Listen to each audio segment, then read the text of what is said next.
Finally, we have Nial O'Boyle. Niall is a vet originally from Randalstown, but now working in England, and specialises in high-yielding dairy herds. Niall has spent 10 years working as a dairy vet and dairy farm manager in Michigan and Iowa, and was partner in a 8,000 cow dairy business with Holsteins averaging 12 to 14,000 litres. Niall will be sharing his insights and views on how the modern dairy cow is a metabolic athlete. Welcome, Niall.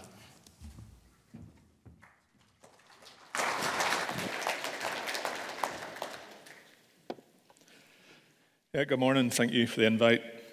So I'm going to talk about the dairy cow as a metabolic athlete. And what do we mean by metabolism? Well, metabolism, simple terms, is taking food and converting it into chemical energy that the body can use for exercise or for making things. And the sheer volume that the dairy cow makes, the sheer volume of milk she makes, really puts her in the Premier League of metabolism. I'm first of all going to touch upon the US kind of background, then get on to how the dairy cow is a metabolic athlete. And then how do you bring that home to your own sport, your own farm, under your own kind of rules? And then how do you keep the upper hand in using technology, how you keep the upper hand in managing this metabolic athlete? So a bit about America. So the pointer's not going to work on all the screens. So Michigan's kind of where the hand is, up around the Great Lakes. So I spent about 5 years, and then if you go over into the middle, I spent about 5 years in Iowa, South Dakota. And for those of you who know Rodney Elliott, we're about an hour and a half or so south of him. So the dairies in Michigan, there's one in Wisconsin and quite a few in Michigan and Indiana and quite a few in Ohio as well. And they're all kind of a similar, what you call, natural vent. So they're wooden or steel frame structures. And you had either 2 or 3 row cubicles. They'd be sand bedded or manure solids. We kind of switched a lot over to manure solids. And then, there'd be headlock, head yokes on most of them. And that was kind of the main building we had in that part of the US, and then I'll tell you about the cross-fence system. But they're all kind of owned by one guy was either the main owner or partner in all of them. Really great guy to work for, obviously good businessman. But one of the advantages in the US is just fixing their milk. And one of the keys to success and growth was his risk management. He was always locking in the milk price and the feed price at the same time and just locking in a margin. They often said, he had obviously a lot of employees through all the businesses. He said, if you want to gamble, go to Vegas. So that was kind of part of his strategy, just to always lock in a margin. So the dairies would be from an aerial point of view, look quite similar. You had 2, on this photo, they're from either side, but 2 milking barns. And they'd be staged by reproduction usually. So say on the one on the right-hand side, or my right here, you have 4 milking pens of about 250, 300, and then similar on the parallel one on the other side. So you'd have your fresh cow pen, AI pens, and then your pregnant pens on the far side. In the middle there, that was on that dairy we had our dry cows, spring heifers, etc. And this dairy had a 60-point rotary. Most of the milking was parallel and rotaries, parallel parlors and rotaries, rapid exits. And then everything was weighed in, going and leaving. So just below Michigan, you see Indiana. So that was where we raised most of our young stock. And that was with Amish, the Amish community, which was very interesting. That was part of my role when I lived in Michigan, was going down and seeing them.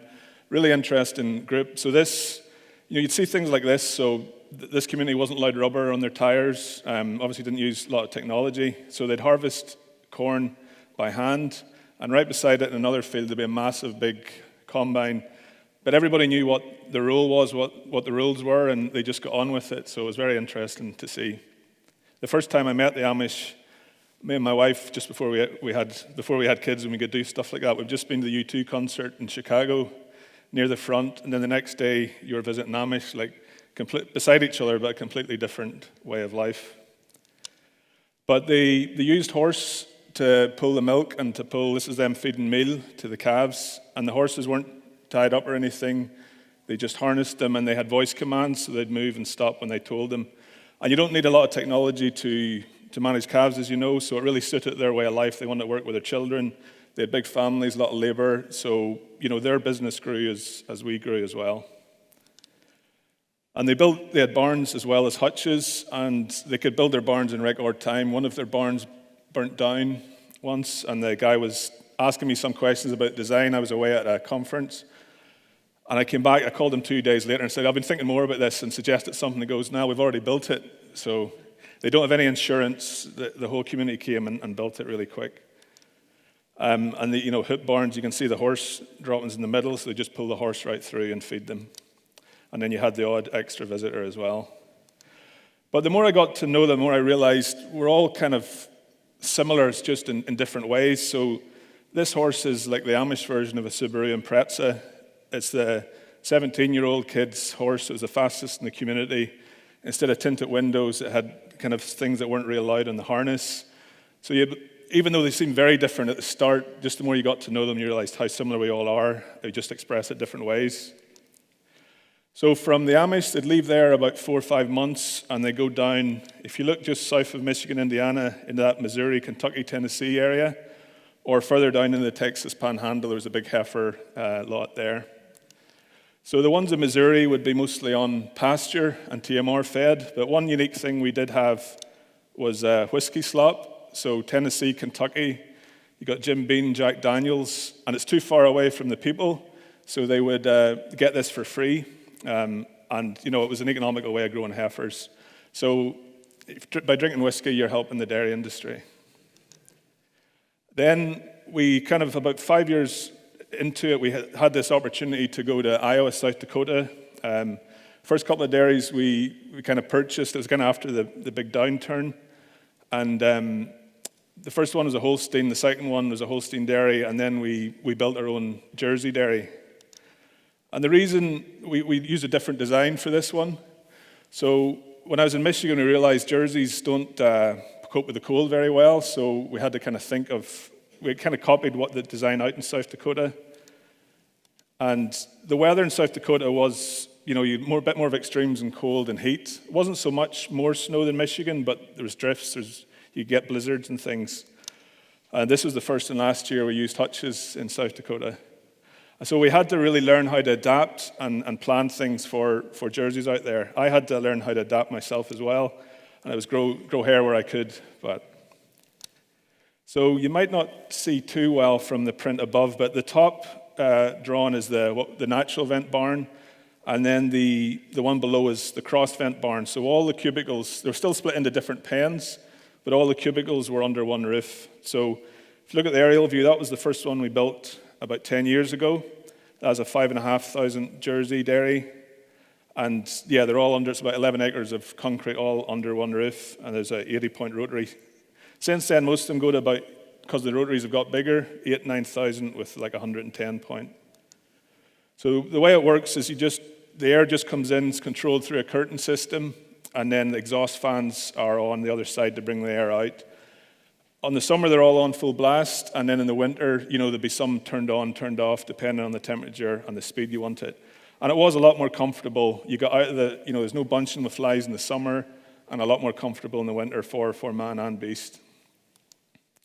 We put in, this is the rotary, and at the time, we were under a lot of pressure for labor, so we went with automation as much as possible. This is a green source post dipper, and then we had the feed pushers as well. There was one mixing guy had an argument with that in the Bobcat, but generally it worked quite well. And we were glad to get some more calving space because we were calving a couple of dairies as we gathered numbers for it too. So we also had beef on dairy. So this is a Jersey Gelbvieh dam and an Angus sire.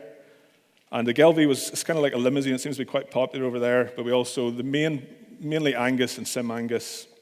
So at the moment, they're getting $1,000 for a day-old Angus cross Holstein. So depending on the price, the advantage of the US is like these Holstein bulls, the guy I worked for, he could fix the finished price before they were even born. So you're always locking in your food, locking in a margin, and that kind of affords, obviously, the planning and the scale. So we placed a lot of cattle on feed, but we also had two different types of feed lots. So one was what you call a dirt lot. So they go out the back onto the dirt, which would then be scraped up. But if there's any inclement weather coming or you'd bed them up on corn stalks on the concrete apron. Or we had what you call a monoslope, so one pitched roof, and you had a lot of corn stalks, mainly corn stalks, sometimes straw, and bedded pack in the middle. And these are Jersey Gelbvieh crosses as well. So the reason why we went with jerseys initially in that part of the world was, so if you look at the red, that's population density. So as you can see, it's something like 75-80% of the US live in the two coasts, mainly west and east. This is where all the corn's growing, and that's the corn belt. So as a result, pretty much most of the cheese in the US is produced in that circle. There is some up in Washington, Oregon area as well. But it makes sense to kind of make the cheese with the foods there and then ship the product. And that's why you also get a lot of pigs and poultry in that part of the world too. It's just the economics, the way it works. So we made the decision at the time to go for jerseys. They were high fat, high protein. Feed price was high at the time, so they were fairly feed efficient. A lot of these advantages now have been eroded by the Holsteins and the genomic gain, which Connor and Keith have both talked about. But at the time, we went with the jerseys. And actually, as they're putting up new dairies now, they're focusing back on the Holstein again.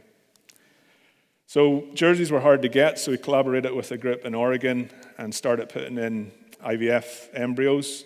This was their first IVF heifer born. But also, we had a lot of Holsteins within the group. So, we started doing our own IVF embryos in the local area and these are the Holstein donors. This was a vet that was taking those sites off to prepare the IVF embryos. And obviously, and this echoes Connor's graph as well, if you look, we were doing this started around 14, 15. Just look at the combined fat and protein content of milk in the US, and that's the Holstein, that's genomics. Kind of asked her to do that, and it just took off. So it really, without any drops in yield, really, it's crazy what she's done in that period of time. Another lot of my time was spent managing staff. We had this kind of, we did the usual animal welfare training and things, but then we started to bring in a theme. So I was kind of respecting yourself and the other people, animal welfare, and then the equipment side as well. So obviously working hand in hand and doing in-person classes was the ideal, but we also did I think one of the things I learned was engaging them in the training. We made videos with our own herdsmen, and those guys were always really keen on it. It was one of the best teaching to me that if you get them involved in the training, they really took it on board. They were mostly Mexican, Guatemalan, and on the whole, really nice people, really good to get along with. I didn't have any Spanish, but I learned Spanish, obviously, because you're working with them all day. And then I would, teach some English, say, to a Guatemalan in the middle of South Dakota, and they'd talk back to me in a Balamine accent, so it was very, very surreal. But yeah, I really enjoyed interacting with them. Although some of the food was kind of a bit, not really kind of the normal stuff we get over here. But, we made a big effort in giving them, cleaning up the kitchen area, giving them good accommodation. We felt that was really key in attracting and keeping good people. It's making sure they were happy where they worked and their living accommodation, which wasn't always, it was very difficult to get, particularly accommodation. You start up a new dairy, but we found the more we kind of focused on that, you kind of attract it and retain good people.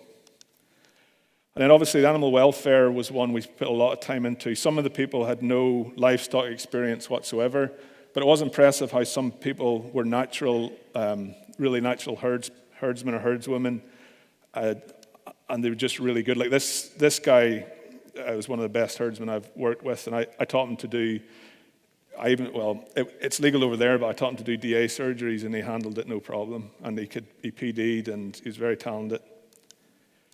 The machinery side, I didn't get involved in that as much, but kind of kept, doing the maintenance on the equipment as well. And also orientating people as they joined, and, sporting events, social events was important, especially when you're kind of living a bit more isolated too. But it was in America where I really got interest in, the dairy cow as a metabolic athlete. So just walk you through when I did the maths on it.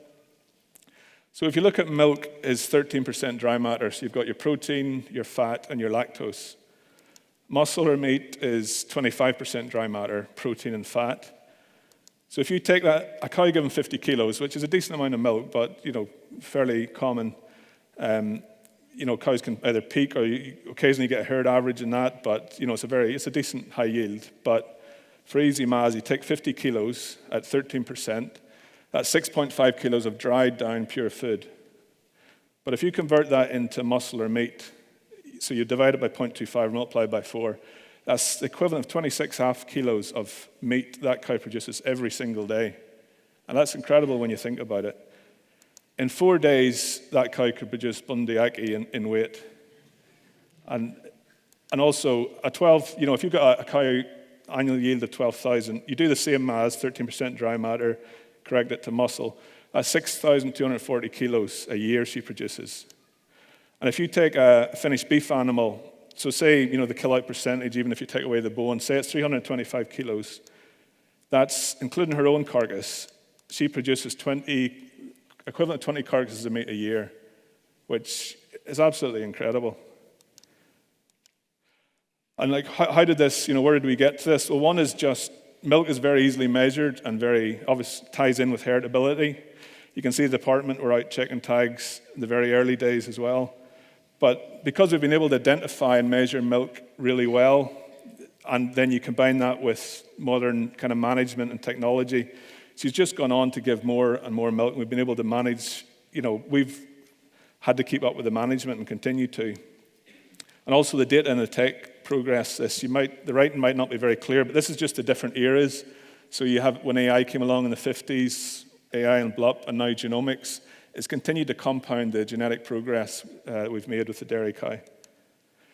And there's nothing really comes close to that metabolism. Migrating birds get a bit close, and also ultra athletes. So this is Bradley Wiggins. So he's the most decorated cyclist, or one of them in the UK, Tour de France winners, Olympic golds. But when he's on his tour at the peak, he'd be expending 8,000 calories per day, and intaking about at least 3,000 calories, pretty much pure sugar, gels, energy drinks. But he still wastes, he still moves a lot of fat and muscle. He loses a lot of weight when he's on the tour. But he also has to be, so a dairy cow, corrected for weight is similar, she'd be expending about 50,000 calories a day. So she's metabolically running marathons every single day. But he has to be careful at the end of his career. He's now retired because his insulin sensitivity, so insulin, unlocks the glucose going into his muscles. The dairy cow is kind of going into the mammary gland to produce all this milk. But they have to switch up the insulin sensitivity to different tissues, so they're finely tuned to take in the energy. But he doesn't watch what he eats and what he exercises. And it's quite common in retired cyclists. He can turn into Bradley Biggins instead of Bradley Wiggins. And that's kind of what happens to dairy cows. She puts on this mostly fat, really, at the end of lactation if you don't get the energy balance right. And then they have to go up that lactation hill. And that's when so on a cellular level, when you're mobilizing all that fat, it interferes with inflammation and immunity. And that's why she's on a metabolic knife edge, particularly in that early lactation. That's why I'm quite interested in the research side of things. So this is a quote from Blade Runner. The light that burns twice as bright burns half as long, and you've burned so very, very brightly. So, and another guy told me, a cow's got a certain amount of milk to give. It's just how fast you want to take it from her.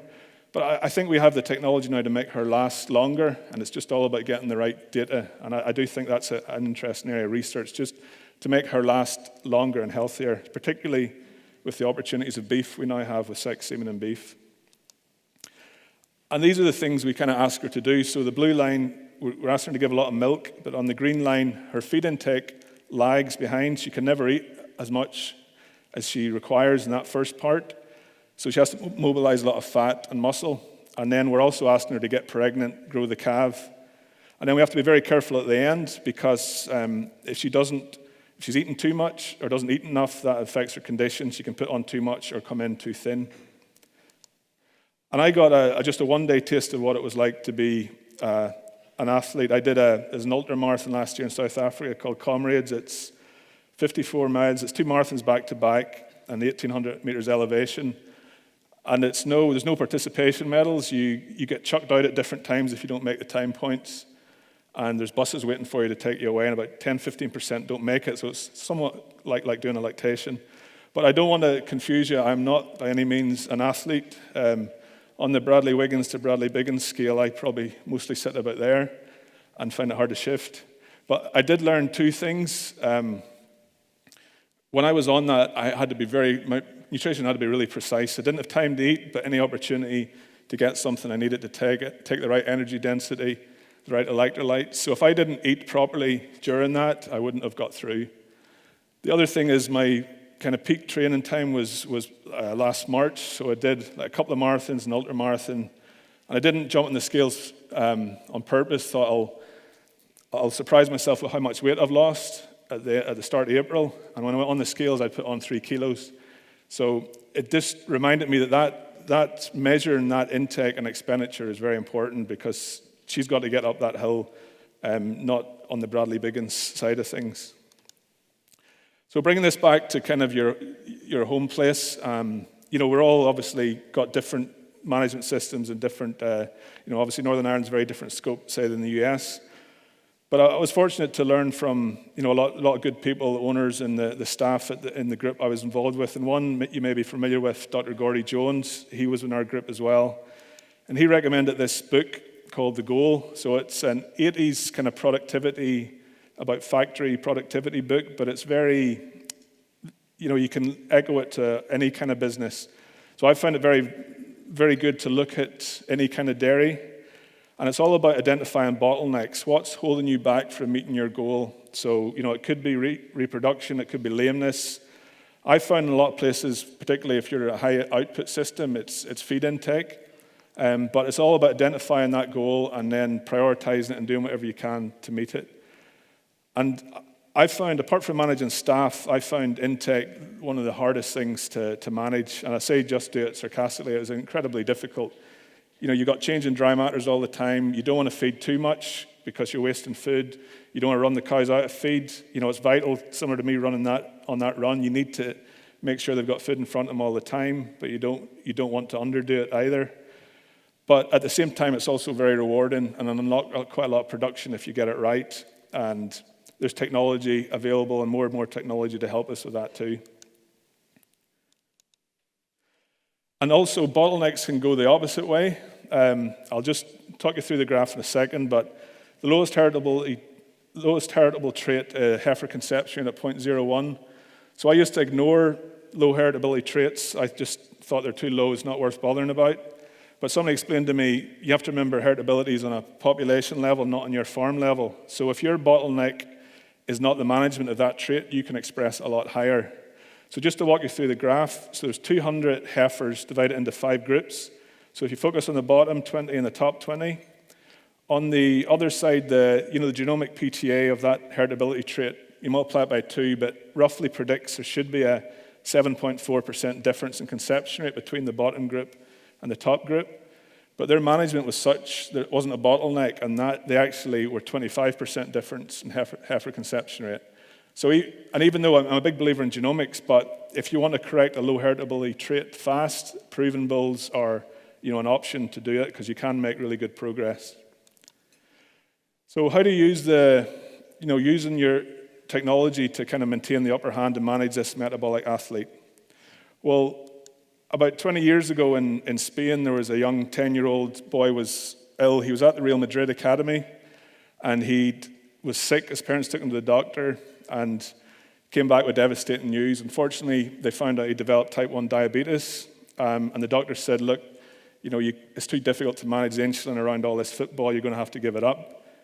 So, of course, parents, as you can imagine, were devastated. He was devastated. But thankfully, he went for a second opinion. And also, thankfully, at the same time, technology had just come along to continually monitor his glucose.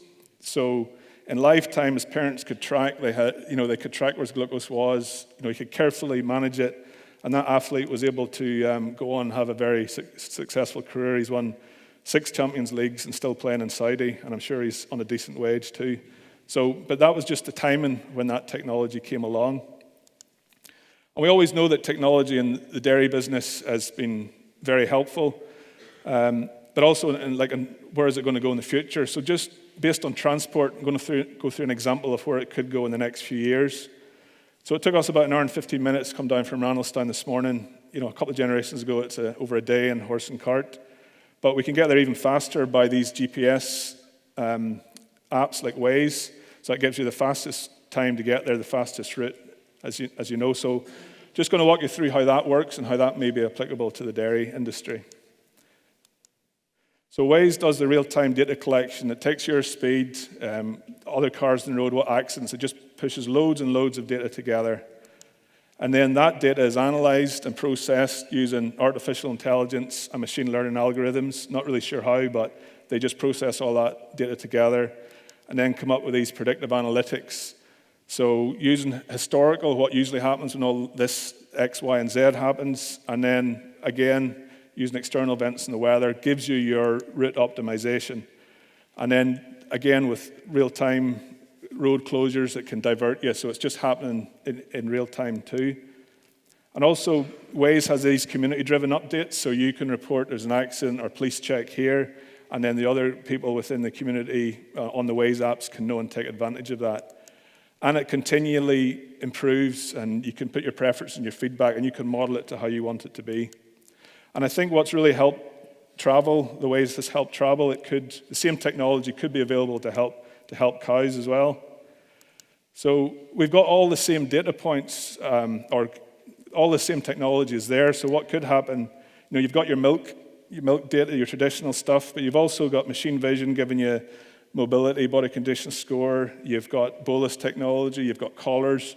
There's massive amounts of data in the dairy industry now, so there is the ability to take that all, pull it together, and then process it in the same way as Waze does, using the AI and machine learning algorithms to give you predictive analytics. So it could help you manage dairies in real time, breeding decisions, culling decisions, and also, instead of route optimization, you could get ration optimization right down if your system suits it to the individual level, and really dial in the economical, that income over feed costs.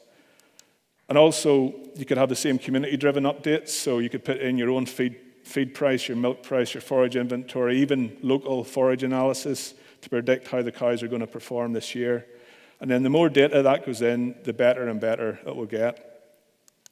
And it really, it's impressive how AI has come along. I was playing around with some companies, and this is just an example of even the last couple of months, the picture generation part, just trying to look at some of the companies that would have this data and messing around with their team badges. So that's Gia, and then De Laval was Everton. The next one's not my favorite, but the favorite club, but it was my favorite badge. It was Lely, and I like You'll Never Milk Again.